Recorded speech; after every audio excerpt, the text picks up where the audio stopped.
பங்களாதேஷ்ல வந்தீங்கன்னா, சமீபத்தில ஆட்சி கையெழுப்பு நடந்தது. புரொட்டஸ்ட் நடந்துட்டு இருந்தது. இப்ப அந்த இடத்துல வன்முறைகள் நடந்துகிட்டு இருக்கு அப்படிங்கிறது போல தகவல்கள் வெளிய வந்துகிட்டு இருக்கு. இப்ப அதுக்காக வந்து பார்த்தீங்கன்னா, அமெரிக்கால இருக்கக்கூடிய ஹிந்துஸ்லாம் இருக்கிறாங்க இல்லையா? வயலன்ஸ் எண்ட் பண்ணுங்க அப்படிங்கிறது போல மார்ச் பண்ணியிருந்திருக்காங்க அமெரிக்கால. ஸோ என்னமோ நடக்குது பங்களாதேஷ்ல அப்படிங்க நம்மளால புரிஞ்சுக்க முடியுது. நான் கொஞ்சம் வெயிட் பண்ணிட்டு இருந்தேன். அந்த இடத்துல என்ன நடக்குது அப்படிங்கிறது போல பார்க்கறதுக்காக. இந்த யூனிஸ் அவர்கள் இருக்கார் இல்லையா? தற்போதைய பங்களாதேஷ்ல வந்து தலைமை பொறுப்பு ஏத்து இருக்கிறார் இல்லையா? அவரு கூட மிரட்டியிருந்தாரு. வீடியோ பதிவுகள் வைரல் ஆயிட்டு இருக்கு. அவரே பேசியிருந்தாரு. இது போல மைனாரிட்டீஸ் மேல தாக்குதல் பண்ணத தயவு செஞ்சு நிறுத்திருங்க. அப்படி இல்ல அப்படின்னா நான் கிளம்பி போயிருவேன் அப்படிங்கிறது போல அவர் பேசியிருந்தாரு, மிரட்டியிருந்தாரு. ஸோ இதெல்லாம் வச்சு பார்க்கும்போது அங்க ஒரு பிரச்சனை இருக்கு. ரிசால்வ் பண்ண ட்ரை பண்ணிட்டு இருக்காங்க அப்படிங்கிறத நம்மளால புரிஞ்சுக்க முடியுது. அது மட்டும் இல்லாம இப்ப ஷேக் ஹசீனா அவர்களுக்கு கீழ இருக்கக்கூடிய பல நபர்களையும் ரிசைன் பண்ண வச்சிருக்காங்க. லைக் எக்ஸாம்பிள் சுப்ரீம் கோர்ட்டோட சீஃப் ஜஸ்டிஸா இருப்பாங்க இல்லையா? அவங்களா இருக்கட்டும். பல கவர்ன்மெண்ட் அஃபீஷியல்ஸ் எல்லாத்தையுமே ஸ்டெப் டவுன் பண்ண வச்சிருக்காங்க. எல்லாமே புரொடெஸ்ட் பண்ணி கம்ப்ளீட் கிளியர் பண்றாங்க பங்களாதேஷ் அப்படிங்கிற மாற்று கருத்துல. இதுக்கு பின்னாடி பல நாடுகளோட கை இருக்கு அப்படிங்கிற நம்மளால புரிஞ்சுக்க முடியுது. சில நபர்கள் இது எப்படி புரொபகண்டா பண்றாங்கன்னா, ரஷ்ய தரப்புல இருந்து ஒரு ஆட்சி கையெழுத்து பண்ணிட்டாங்க.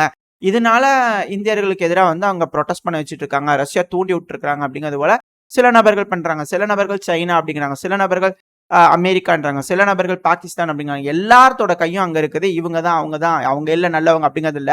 எல்லா நாடுகளும் அங்க கை வச்சு விளையாடிக்கிறாங்க அப்படிங்கிற மாற்று கருத்தே இல்ல. ஏன்னா இப்ப ரொம்ப சௌரியமா நடக்குது. அது மட்டும் இல்லாம இப்போ ரஷ்ய தரப்புல இருந்து ஒரு வார்னிங் மாரி செர்பியாவோட அதிபருக்கு குடுத்துருக்காங்க. அந்த செர்பியாவோட அதிபர் நன்றி சொல்லிக்கிறாங்க. நன்றிங்க. நல்ல வேளை கரெக்ட்டான டைம்ல சொன்னீங்க. இல்லைன்னா என்ன ஆகுது அப்படிங்கிறது போல செர்பியாவோட ஊக்கிக் அவர்கள் இருக்குல்ல, நன்றி சொன்னது மட்டும் இல்லாம, வாங்க ஆதரவு காட்டுங்க அப்படிங்கிறது போல அவர் ஏதோ கிளப்பி விட்டுருப்பாங்க போல இருக்குது. பிளாக் ராக் ஒழிக அப்படிங்கிறது போல பல நபர்கள் சேர்ந்துட்டாங்க. அதுக்கான வீடியோ பதிவுகள் சைடுல லோட் ஆயிருக்கு. பார்த்தீங்களா தெரியும். ஒரு மாஸ் புரொட்டஸ்ட். எனக்கு என்னமோ ஆட்சியை கவிழ்த்துருவாங்களோ அப்படின்னு யோசிச்சேன் ஃபர்ஸ்ட்டு. இல்ல. அது ஆதரவுக்காக கூடியிருக்கிறாங்க அப்படிங்கிற போல சொல்லப்பட்டு வருது. எக்ஸாக்ட்டான ஏதாவது தகவல்கள் அடுத்தடுத்து வந்ததுன்னா பார்ப்போம். ஏன்னா இந்த ஆட்சி கையெழுப்பு அப்படிங்கிறது பல நாடுகள் நடந்துகிட்டு இருக்கு. கென்யால வந்து பார்த்தீங்கன்னா, இப்போ வரைக்கும் ஆட்சி கையெழுக்க விடமாட்டேன் அப்படிங்கிறதுல புரொட்டஸ்ட் பல இடங்கள் நடந்துட்டு இருக்கு. முடிஞ்ச வரைக்கும் அரசாங்க தரப்பிலிருந்து தடுக்கிறாங்க. ஆனா சுற்ற வேண்டிய காட்சிகள் இது போல பலதெல்லாம் வந்துகிட்டு இருக்கு. 2வது அதே போல வந்து பார்த்தீங்கன்னா, நைஜீரியால புரொட்டஸ்ட் பண்ண அரிசி மூட்டை குடுக்கறதா சொல்லிட்டு இருந்தாங்க. இப்போ டேய் புரொட்டஸ்ட் பண்ண அரிசி மூட்டை குடுக்குறாங்களாம்டா, வாங்க எல்லாரும் புரொட்டஸ்ட் பண்ணலாம்னு எல்லாரும் கிளம்பிட்டாங்க. ஆனால் திருப்பியும் நைஜீரியால ஏகப்பட்ட அக்கப்போரா இருக்குது. இப்ப வரைக்கும் அங்க கட்டுப்பாட்டுக்குள்ள பண்ண முடியல அப்படிங்கிற சொல்லப்பட்டு வருது. அது தொடர்ந்து தொடர்ந்து நடந்துட்டே தான் இருக்கு. எப்படி இப்படி பண்ணாங்க அப்படிங்கிறது தெரியல. But it's okay. இது ஒரு நல்ல மூவ். ஆனா அது பேடான நல்ல மூவ் அப்படிங்கிறது போல புரிஞ்சுக்கலாம். பட் இது போல விஷயங்கள் நடந்துகிட்டு இருக்கு உலகத்துல.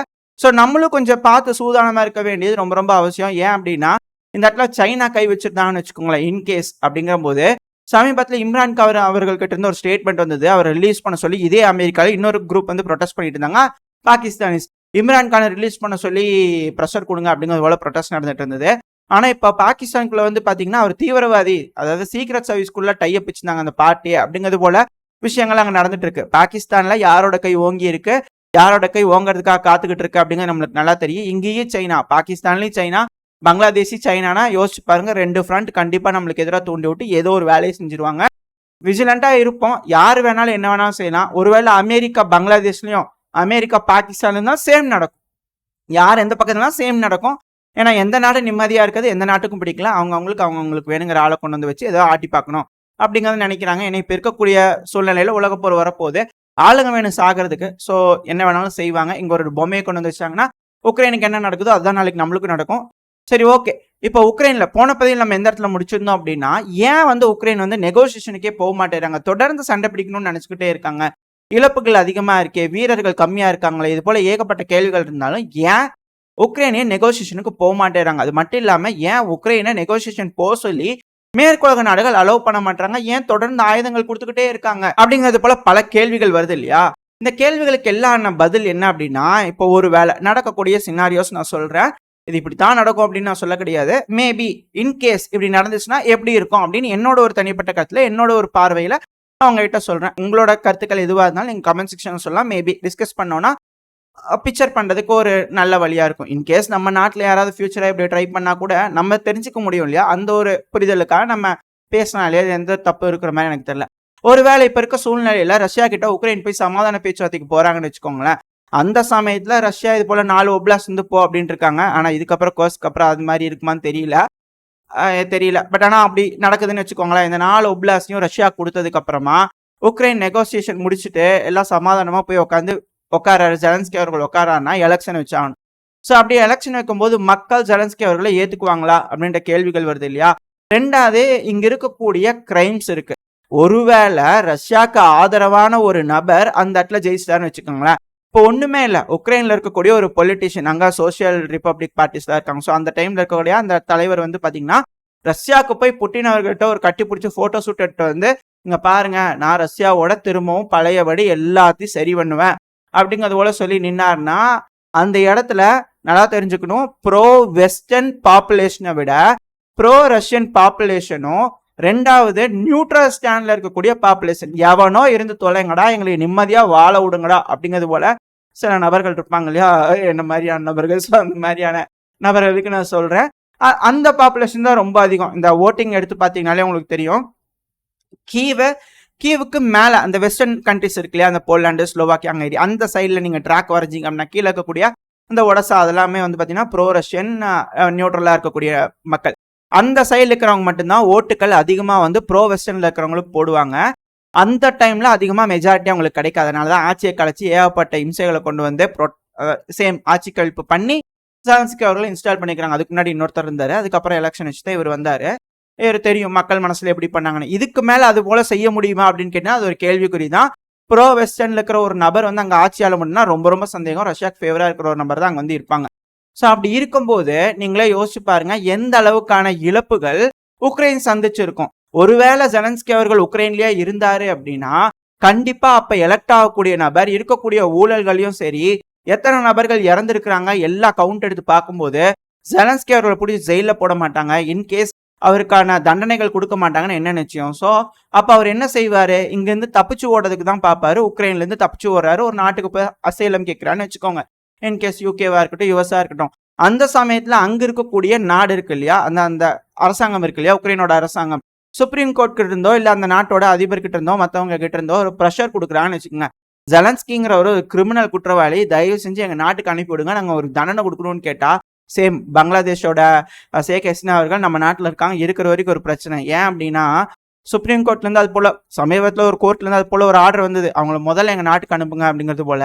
இன்கேஸ் சுப்ரீம் கோர்ட்ல இருந்து ஒரு ஆர்டர் வர நம்ம நாடா திருப்பி அனுப்புறதுக்கு கொஞ்சம் பிரச்சனையா இருக்குன்னா அங்கிருந்து பிரச்சனை கிளம்புறதுக்கு அதிகமான வாய்ப்பு இருக்கு. ஸோ இதெல்லாம் இக்கட்டான சூழ்நிலைகள் இந்தியா பங்களாதேஷோட உறவுல அதிக அளவுல இருக்கு. அதெல்லாம் கொஞ்சம் விஜிலண்டா இருக்க வேண்டியது அவசியம். ஸோ இப்போ நம்ம திரும்பி அந்த பிரச்சனைக்கே வந்துடலாம். இப்போ அவங்க வந்து திருப்பி கொடுக்க மாட்டாங்க அப்படின்னு வச்சுக்கோங்களேன். பட் ஆனா உறவுகள் எப்படி இருக்கும், மேற்குலக நாடுகளோட உக்ரைனோட உறவுகள் எப்படி இருக்கும், பெருமளவில் இன்வெஸ்ட் பண்ணிக்கிறாங்க. ஸோ இன்வெஸ்ட்மெண்ட்டுக்கு ரிட்டர்ன் உங்களுக்கு வேணும்னு நினைச்சிங்கன்னா, நாங்கள் உங்களுக்கு பணம் கொடுக்கணும்னு நினைச்சிங்கன்னா அவர் எங்ககிட்ட கொடுங்க அப்படிங்கிறது போல கேட்பாங்க. கொடுக்க மாட்டிங்கன்னா உங்களுக்கு எந்த ஒரு பேமெண்ட்டையும் நாங்கள் செய்ய மாட்டோம் அப்படின்னு அரசாங்கம் ஈஸியாக சொல்லிட்டு போயிடும். ஒரு மிகப்பெரிய இழப்பு எல்லா நாடுகளுக்கும் சந்திப்பாங்க. பொருளாதார ரீதியாக மேற்குலக நாடுகள் திவாலாயிருவாங்க. ஏன்னா அதிகமான ஆயுதங்கள்லேருந்து பொருள் இழப்புகள் மேற்குலக நாடுகளுக்கு இருக்கு இல்லையா. ஏன்னா எல்லா டேங்குகளாக இருக்கட்டும், ஆர்மடி வெஹிக்கிளாக இருக்கட்டும், மேற்குலக நாடுகள், உக்ரைந்து கிடையாது, உக்ரைந்து இருக்கு. பட் ஆனால் அதிகமாக கொடுத்தது அவங்க தானே. ஸோ இழப்புகள் அவங்களுக்கு இருக்கும் இல்லையா, ரிப்பரேஷன் பண்ணும், அவங்களுக்கு வேணுங்கிற ரீபேமெண்ட் பண்ணும் இல்லையா. ரீபேமெண்ட் பண்ணலாம், அவ்வளோதான், அந்தந்த நாடுகள் பிரச்சனைக்குள்ளப்பட்டுரும், அந்தந்த பொலிட்டீஷியன்ஸுக்கு பிரச்சனையா இருக்கும். ஸோ அதனால அது ஒரு இக்கட்டான சூழ்நிலை. ஜெலன்ஸ்கி அவர்கள் நிம்மதியாக போய் எந்த ஒரு நாட்டிலையும் வாழ முடியாது. ஸோ இது ஒரு பிரச்சனை. 2வது இந்த இடத்துல ஒரு ரஷ்யன் கவர்மெண்ட்டுக்கு ஃபேவரா இருக்கக்கூடிய ஆளுங்க வந்துட்டான்னு வச்சுக்கோங்களேன். ஹங்கேரியா இருக்கட்டும், ஸ்லோவாக்கியா இருக்கட்டும், ரொம்ப ரொம்ப க்ளோஸ் ரிலேஷன் ரஷ்யா கிட்ட காட்டுறாங்க. காரணம் என்ன, உக்ரைன் வழியா அவங்களுக்கு கேஸ் போகும், ரஷ்யா கிட்ட இருந்தா கேஸ் போகுது, அவங்களோட வர்த்தகம் நல்லா இருக்க போகுது. 2வது அவங்களோட வர்த்தக தொடர்பு கனெக்ஷன் ரஷ்யா கூட எல்லாமே நல்லா இருக்க போது, நடுநிலைமையா இருக்க போறாங்க. அதுக்கப்புறம் ஹங்கேரி வழியா செர்பியா கனெக்ட் ஆயிருக்கு. ஸோ செர்பியாவுக்கு அதிகமான ஆயுதங்கள் போறதுக்கு வாய்ப்பு இருக்கு. செர்பியாவோட ரஷ்யா ஒரு லிங்கை ஏற்படுத்திட்டாங்க அப்படின்னா இப்போதைக்கு ஹங்கேரி, ஸ்லோவாக்கியா அவங்க நல்ல அரசாங்கம் வச்சிருக்காங்க, யாரும் எதுவும் செய்ய முடியாது.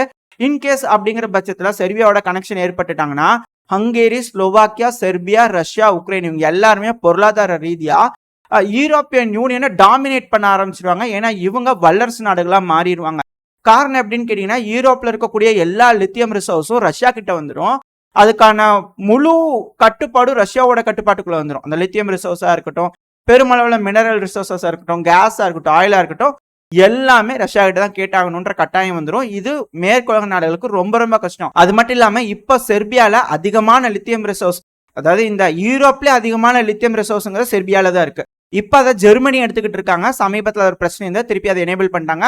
ஸோ ஜெர்மனி தான் அங்க இருக்கக்கூடிய லித்தியம்ஸ் வந்து எடுத்துட்டு இருக்காங்க. இதுக்கு மேல பேட்டரி கார்களை, பேட்டரிஸ்ல எந்த விஷயமே வந்து செய்ய முடியாது, லித்தியம் இல்லைன்னா பேட்டரிலாம் செய்ய முடியாது இல்லையா. பேட்டரி கார்களாட்டும் எதுவுமே செய்ய முடியாது. யூரோப்பியன் நாடுங்கிறது ஒரு டிபெண்டன்ட் நாடா மாறிடும். ஒரு தேர்ட் ரேட்டட் கண்ட்ரியா மாறின்னு வச்சுங்களேன். பிரான்ஸ், ஜெர்மனி இவங்களாம் அப்படி இருக்குமாங்களா? அப்படி இருந்து பழக்கப்பட்ட ஆளுங்களே கிடையாது இல்லையா? ஸோ அவங்களுக்கு ஏகப்பட்ட சிக்கலை கொண்டு வந்து உருவாக்கிரும். இதுக்கப்புறம் எல்லாத்துக்கு மேல சமீபத்துல சொல்லியிருந்தாங்க, சீனா கிட்ட இருந்தும் சரி, 2வது ரஷ்யா கிட்ட இருந்தும் சரி, 3வது செர்பியா கிட்ட இருந்தும் சரி. செர்பியால ஒரு போர் நடந்தது. செர்பியா கொசோவோ போர் நடந்தது. அந்த சமீபத்துல நேட்டோ நாடுகள் அப்படியே தூவிட்டு போயிருந்தாங்க பாஸ்பரஸ் குண்டுகளை. அந்த வீடியோ பதிவுகளா இருக்காது, பாத்தீங்கன்னா தெரியும். இப்ப வரைக்கும் அங்க இருக்கக்கூடிய ஒரு அதிபர்களும் அதை சொல்லி சொல்லி ரீகால் பண்ணுவாங்க, நக்கலா பேசிட்டு இருப்பாங்க. செஞ்சு காட்டுவோம், திருப்பி செய்வோம், எங்களுக்கு ஒன்று செஞ்சிருக்கு அப்படிங்கிறது போல அவங்க பேசுவாங்க. ரஷ்யா லைனை லிங்க் ஏற்படுத்திக்கிறாங்க, சும்மா இருப்பாங்களா? Ukrainians well trained army soldier, NATO trained.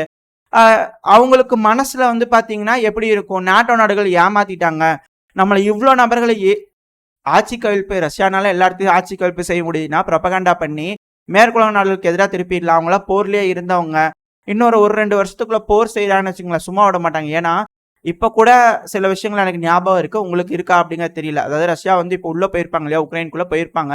அப்ப அந்த நெகோசியேஷன் நடந்துட்டு இருக்கும்போது பின்வாங்கி வரும்போது வந்து பாத்தீங்கன்னா உக்ரைனியன்ஸ் தாக்க ஆரம்பிச்சிருப்பாங்க. அப்போ புட்டின் வந்து பாத்தீங்கன்னா எமோஷனலி பிரேக் ஆயிட்டாரு அப்படிங்கிறது போல வீடியோஸ்லாம் இருக்கும். அதெல்லாம் நீங்க எடுத்து பாத்தீங்கன்னா தெரியும். ஏன்னா அந்த சமயத்துல ஒரு கமாண்டர் தலையில துப்பாக்கி சுட்டுருப்பார், ரஷ்யன் கமாண்டரு. அவர் அந்த கமாண்டர் அந்த டேங்க் வந்து வெளியே ரிட்டர்ன் போக மாட்டேன் அப்படிங்கிறது போல சண்டை பிடிக்கன்னு சொல்லியிருந்தா அந்த இடத்துல நிலைமை வேற.